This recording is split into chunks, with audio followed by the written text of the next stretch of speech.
Hello everyone, my name is Jose Amaya. I am a first year student of theology.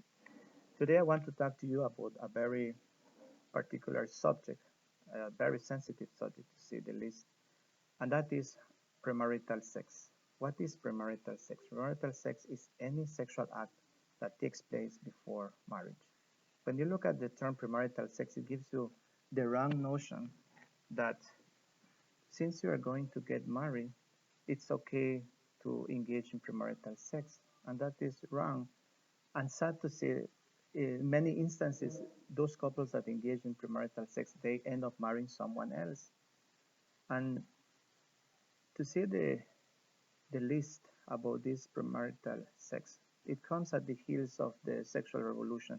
One of the goals of sexual revolution was to separate sexual intercourse before marriage. And we can see now that this is happening. It's a reality in our world today.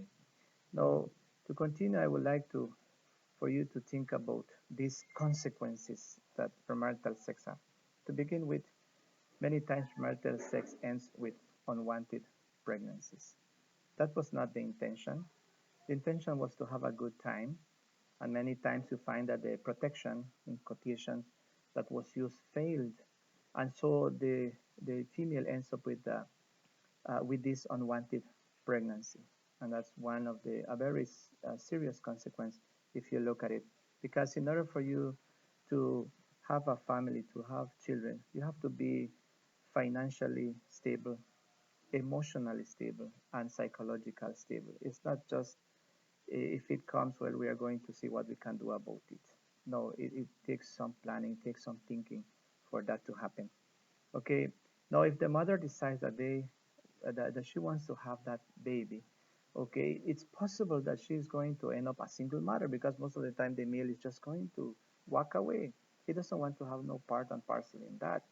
I'm sure that the promises that were made in the moment, because sometimes when you're doing this, you're caught up in the moment and you make all kinds of promises to get away with what you want.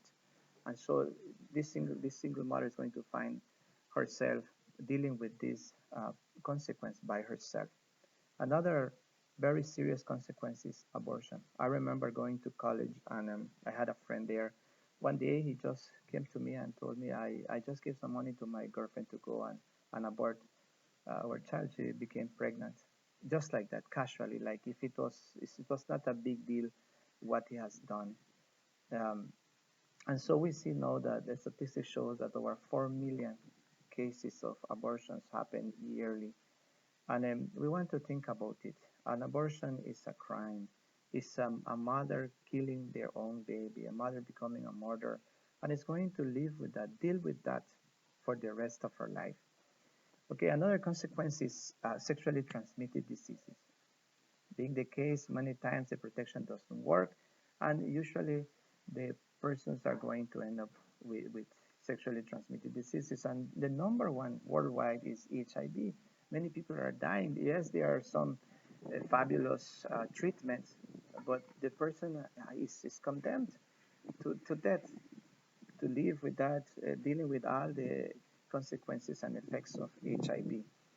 And then another consequence is that is abandoned children. Many times is these single mothers, they have their babies, and usually if they cannot deal with the babies, they are usually going to dump them in the park, or they're going to dump them in the somewhere, out in the streets.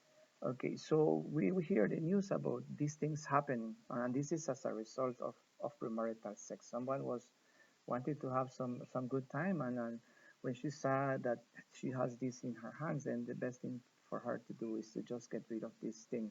Just don't want the baby, and so just abandons the child. Okay. Now, if to continue, I would like you to think about some considerations about premarital sex. The first one is that we were created as subjects, as human beings with a free will and a remarkable intellect. And we are not mere objects.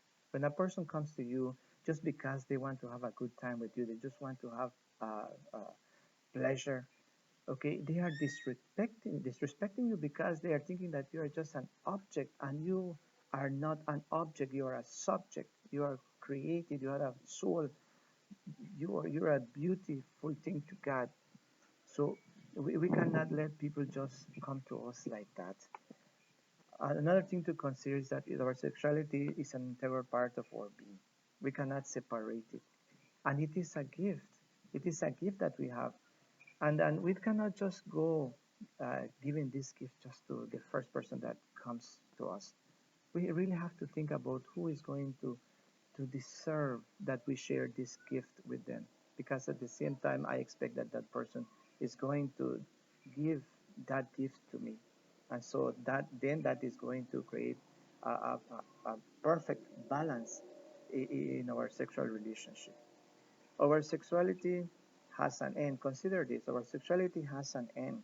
It's for procreation and unity of the spouses. Jesus was not wrong when he said that the two will become one, because he was thinking about emotional communion when he said those words. And so, engaging in premarital sex, we are not looking to achieve those goals, procreation or unity. What we are looking for is simply pleasure, and pleasure is not the end of sexuality. Pleasure is just a means. It is only a means, it's not the end. And when we make pleasure the end, we are going wrong. We need to understand pleasure is part of our nature. Our passions can get the best of us if we don't know how to control them. So the best thing for us is not to play with fire, because once our bodies are aroused, it's hard to stop them.